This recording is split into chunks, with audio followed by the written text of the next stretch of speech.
Okay. ఏంటి అంటే మీరు అంటున్నారు కదా ఆయన ఇంటర్వ్యూ చూస్తాను ఖచ్చితంగా ఎంత రాత్రి అయినా సరే అని చెప్పానంటే ఆయనలో మీకు అంతగా నచ్చింది ఏంటి? అదే అండి, ఇప్పుడు ఒక టాపిక్ ఉందనుకోండి, ఒక 10 మంది ఒకటి మాట్లాడితే ఈయన ఒకటి మాట్లాడతాడు. నాకు అది చాలా ఇష్టం. మళ్ళీ ఏం మాట్లాడతాడంటే చాలా లాజికల్గా ఉంటుంది తను మాట్లాడేది. ప్రతి పాయింట్కి ఒక ఎక్స్ప్లెనేషన్ ఉంటుంది, లాజికల్గా ఉంటుంది. And my way of speaking second year దాకా ఒక రకంగా ఉండేది. అతను చూసినప్పుడు ఏమైందంటే కంప్లీట్గా నేనే మారిపోయింది. ఆ కైండ్ ఆఫ్ స్పీకింగ్ కానీ, ఆ కైండ్ ఆఫ్ ఆలోచన కానీ, ఇవన్నీ అంటే తను ఇప్పుడు నా మీద తనకి ఇంట్రెస్ట్ ఉండకపోవచ్చు. నేను చెప్తాను కదా, మీరు కలుస్తానంటే చెప్పండి. యా, మీరు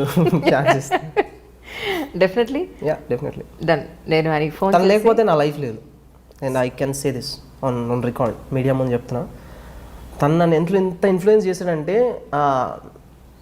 నా ఫ్రెండ్స్ ఒక 5 ఉంటారు, వాళ్ళందరికీ వర్మ పిచ్చి ఎక్కించా. ఇప్పుడు వాళ్ళందరూ ఆయన ఫ్యాన్స్. మై గాడ్, వర్మ గారికి ఇంత హార్డ్ కోర్ ఫ్యాన్ ఉన్నారంటే నేను నమ్మలేకపోతున్నానండి అసలు. అది కూడా ఒక సివిల్ స్క్రాచ్ చేసిన ఒక పర్సన్. అతను క్రైమ్ చూసే విధానం అవ్వచ్చు, ఇంకేదన్నా అవ్వచ్చు. అతను ఫస్ట్ నేను ఇంటర్వ్యూస్ చూసాను కాదు, సినిమాలు చూసాను. అక్కడ నుంచి ఇతను ఎవరు అని తెలుసుకోవడం స్టార్ట్ పెట్టాను. అప్పటి నుంచి అతను సినిమాలు చూడడం అనేసి అతను చూడడం స్టార్ట్ చేశాను. సత్య అవ్వచ్చు, కంపెనీ అవ్వచ్చు, one of the best movies I ever watched. మళ్ళీ టైం ఉంటే మళ్ళీ అవే చూస్తాను. ఒక్కొక్కసారి 100 సార్లు చూసినట్టున్నా. సత్య అయితే నాకు గుర్తు కూడా లేదు. ప్రతి సీన్ ఎపిక్ అని ఫీల్ అవుతాను, ప్రతి సీన్. ఆయన మీ కళ్ళ ముందు వస్తే కనుక మిమ్మల్ని కలవడానికో లేకపోతే మీరు ఆయన కలవడానికో ఏం చేస్తారు ఫస్ట్? నేను ఏమి చేయనండి అతని ముందు. ఏమి చేసినా వేస్టే, అతను నన్ను పట్టించుకోడు. అలా అంటే ఎలాగా? Now you have your own designation కదా. Yes, definitely. అంటే నేను ఏదైనా గ్రేట్ అచీవ్ చేసినప్పుడు, లేదంటే ఏదైనా డౌట్స్ అడగడానికి, ఒక క్రిమినల్స్ మైండ్ సెట్ స్టడీ చేయడం కానీ, ఇంకా దేనికని సైకాలజీ స్టడీ చేయడం కానీ, అప్పుడు అతను వెళ్ళి కలిస్తే బాగుంటుందని నా ఫీలింగ్. కానీ ఏమి పని లేకుండా వెళ్ళి అతను కలిస్తే జస్ట్ హాయ్ చెప్తాడు, వెళ్ళిపోతాడు. సో నాకు అది ఇష్టం లేదు. ఆయన నన్ను ఇగ్నోర్ చేయడం నేను భరించలేను. అది వండర్ఫుల్. లేదు, ఇప్పుడు మిమ్మల్ని ఇగ్నోర్ చేసే ఛాన్స్ ఎక్కడ? ఇప్పుడు మీరు డెఫినెట్లీ సివిల్ సర్వెంట్గా ఉన్నారు. ఇంకొకటి నేను అడగాలి, అంటే ఈ 624 ర్యాంక్ మీకు ఏదో సాటిస్ఫాక్షన్ ఇవ్వలేదని, సో దాని గురించి మీరు చాలా అసంతృప్తితో ఉన్నారని మీ మాటల్లో నాకు అర్థమైంది. సో దాని గురించి ఏం చెప్తారు? అంటే నేను ప్రిపరేషన్ స్టార్ట్ చేసినప్పుడు ఒకటే అనుకున్నానండి, ఏమనంటే నాకు వస్తే మొదటి ర్యాంకే రావాలి, అది తప్ప నాకు వేరే ర్యాంక్ వద్దు అని. ఎగ్జామ్ రాసే ముందు వరకు నాకు అదే ఆలోచన ఉండింది, వస్తే మొదటి ర్యాంకే కొట్టాలి, ఇంకా వేరేది ఏమవుద్దు. ఎందుకంటే నేను always I wanted to be on top. నేను ఎంత ప్రిపేర్ చేయను, ఏమేమి బుక్స్ చదివానో నాకే తెలుస్తుంది. 10th క్లాస్ వరకు యావరేజ్ స్టూడెంట్, వెరీ యావరేజ్. తర్వాత టాప్ లోనే ఉండాలి. సో రెండు కాంట్రాస్టింగ్ ఉన్నాయి, రెండు ధృవాలు. ఎందుకంటే ఇప్పుడు నేను అతను వర్మ గారిని చూసినప్పుడు ఏమి నేర్చుకున్నానంటే, ఎక్కడున్నా మీరు టాప్గా ఉండాలి, లైఫ్ని చాలా ఇంటెన్స్గా యూ హ్యావ్ టు లివ్ అని తన దగ్గర నుంచి నేను నేర్చుకున్నాను అనమాట. సో ఈ సివిల్ సర్వీస్ సిలబస్ కూడా నాకు తెలిసి చాలా దగ్గరగా ఉంది. హిస్టరీ కానీ, పాలిటీ కానీ, ఇండియా గురించి నేర్చుకోవడం అనేది నాకు చాలా బాగా అనిపించేది. సో ఇది నాకు వెల్ వర్స్ సబ్జెక్ట్ కాబట్టి నేను ఏమనుకున్నానంటే, దీంట్లో మనం ఎట్లాగో టాప్గా ఉండాలి. ఇప్పుడు మీరు ఎగ్జాంపుల్ ఏమని తీసుకోండి, ఇప్పుడు ఒక కొత్త అతను టాలీవుడ్లోకి వచ్చాడు ఇండస్ట్రీకి.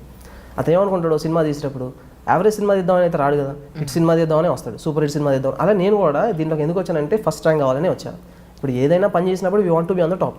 సో నేను కూడా I wanted always first rank. But something went wrong, ఏమైందో తెలియదు. ఇప్పుడు నేను ఒకసారి ఇన్ ద హైండ్ సైడ్ ఒకసారి రీకాల్ చేసుకుంటే కొన్ని బ్లండర్స్ చేశానని నాకు తెలుసు మెయిన్స్లో. And hopefully next time repeat చేయకుండా ఉంటానని నా ఫీలింగ్.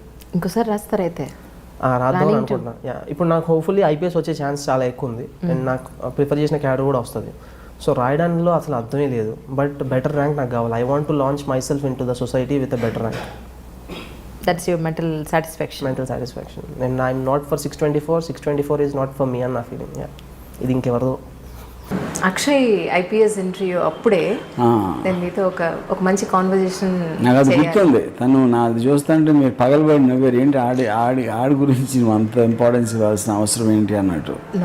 అది ఎస్, అయితే నేను చూశాను. అది మీరు చూసింటారు, బట్ నా నవ్వులో మాత్రం అర్థం అది కాదు. నేను మీకు తర్వాత కూడా మెసేజ్ చేశాను నిజంగానే, రియలీ. ఎందుకంటే అంటే ఒక ఐపీఎస్ ఆఫీసర్ ఒక సినిమా డైరెక్టర్ని చూసి ఒక అంత ఇంపాక్ట్ ఉందా అనేది నాకు ఆశ్చర్యంతో కూడుకున్న. First of all I don't think it is about my film అండి. తను I think he was probably influenced by రామోయిజం. I don't think it's about my films.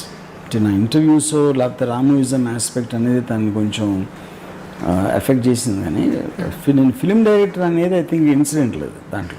ఎందుకంటే నాకు ఆయన చెప్పింది ఏంటంటే ఇంటర్వ్యూలో, రీసెంట్ కూడా నేను ఈ కరోనా సిచ్యువేషన్స్ ఆయన ఉన్న జిల్లాలో ఎలా ఉంది ఏంటి అనేది ఫోన్ చేస్తే మీ యాక్సెంట్ దిగిపోయారు ఆయన యా అండం కానీ the way speak to the people అసలు యాస్టీస్గా మీ రెప్లికానా అన్నట్టుగా తయారైపోయారు. నేను అనుకున్నా, నేను అడిగాను కాదు, మీరు అన్నది ఎలా అంటే నేను ఒక వైరస్ తను ఇన్ఫెక్ట్ చేసినట్టు అనిపిస్తుంది. ఇన్ఫ్లుయెన్స్ మీ ఇన్ఫ్లుయెన్స్ అతని మీద అంత ఉంది. నాకు ఇంటర్వ్యూకి వెళ్ళే ముందు మెయిన్స్ ఇంటర్వ్యూకి వెళ్ళడం అంటే, మెయిన్స్ అయిపోయి ఇంటర్వ్యూకి వెళ్ళడం అంటే it's not a small thing actually. చాలా గొప్ప ఐపీఎస్ ఐఏఎస్ అంటే మనం చాలా ఒక జిల్లా వాళ్ళ చేతిలో ఉంటుంది, జిల్లా ప్రజల జీవితాలు వాళ్ళ చేతిలో ఉంటాయి. అలాంటిది అలాంటి పర్సన్, దానికి ప్రిపేర్ అయ్యే ఒక పర్సన్ మీ సినిమా చూడందే మెయిన్స్ రాయలేదు, మీ సినిమా చూడండి ఇంటర్వ్యూకి వెళ్ళలేదు, మిడ్ నైట్ అయినా సరే 1:30 కైనా మీది ఒక మూవీ చూసి మీది ఒక ఇంటర్వ్యూ చూస్తే కానీ ఆయన అటెండ్ కాలేదు. సో అది నాకు చాలా ఆశ్చర్యం అనిపించింది. ఆ పాయింట్లో ఒక సర్ప్రైజింగ్గా నవ్వేనే తప్ప భలేవారే మీరు. కానీ ఇన్ రీసెంట్ టైమ్స్ అండి నేను I been just getting very intrigued.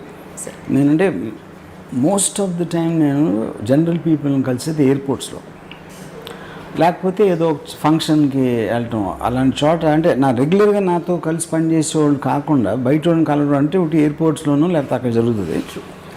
The number of people who come and tell me about మీ రామ్యూజియం చూసామండి, మీరు ఇంటర్వ్యూ అది చూసాం, ఇది చూసాం అంటే they are getting influence all age groups. అది యంగ్ టీనేజర్స్ ప్రాబ్లీ నా సినిమా ఇప్పుడు చూసుంటారు వాళ్ళు, బట్ ఏదో రెస్టారెంట్కి వెళ్తే all these teenagers will come and take autographs for రామ్యూజియం. Yeah, credit goes to Swapna లేకపోతే మీరేనా? స్వప్న తీసింది బయటికి. Whatever you know. Also one more thing is, నాకు మధ్యన ఒక సమ్ చాలా సీనియర్ పోలీస్ ఆఫీసరు ఎక్కడో ఒక ఈవెంట్లో కలిసి ఎవరో పరిచయం చేస్తే ఐ హేట్ యూ అన్నారు. ఎందుకంటే మా ఇంట్లో మా వైఫ్ షీఈ్ అడిక్టెడ్ టు రామ్యూజియం. మీ నా ఇష్టం పుస్తకం ఉంటుంది, అండ్ లివింగ్ రూమ్లో ఉంటుంది, అక్కడ కిచెన్లో ఉంటుంది, డైనింగ్ టేబుల్ ఉంటే డైనింగ్ టేబుల్ దగ్గర ఉంటుంది, బెడ్రూమ్లో ఉంటుంది. అంటే మేము మా ఇంట్లో మిగతా ఫ్యామిలీ మెంబర్స్ పాటు మీ ఫేస్ కూడా ఉంది. ఏం మాట్లాడినా మీరు ఆర్జీవి ఏమన్నారంటే మిమ్మల్ని కోట్ చేస్తూ ఉంటుంది. అందుకని మా ఫ్యామిలీ మొత్తానికి చిరాకు వచ్చేసింది మీ మీద. మా ఆవిడకి మీ మీద ఉన్న ఇష్టం మొదలని చెప్పారు. వస్తే మొదటి ర్యాంకే కొట్టాలి, ఇంకా వేరేది ఏమవుద్దు. ఎందుకంటే నేను always I wanted to be on top. నేను ఎంత ప్రిపేర్ చేయను, ఏమేమి బుక్స్ చదివానో నాకే తెలుస్తుంది. 10th క్లాస్ వరకు యావరేజ్ స్టూడెంట్ వెరీ ఉండి వెరీ యావరేజ్, తర్వాత టాప్ లోనే ఉండాలి. టాప్ లోనే ఉండాలి. సో రెండు కాంట్రాస్టింగ్ ఉన్నాయి, రెండు ధృవాలు. రెండు ధృవాలు. ఎందుకంటే ఇప్పుడు నేను అతను వర్మ గారిని చూసినప్పుడు ఏమి నేర్చుకున్నానంటే, ఈ ఎక్కడున్నా మీరు టాప్గా ఉండాలి, లైఫ్ని చాలా ఇంటెన్స్గా యూ హ్యావ్ టు లివ్ అని తన దగ్గర నుంచి నేను నేర్చుకున్నాను అనమాట.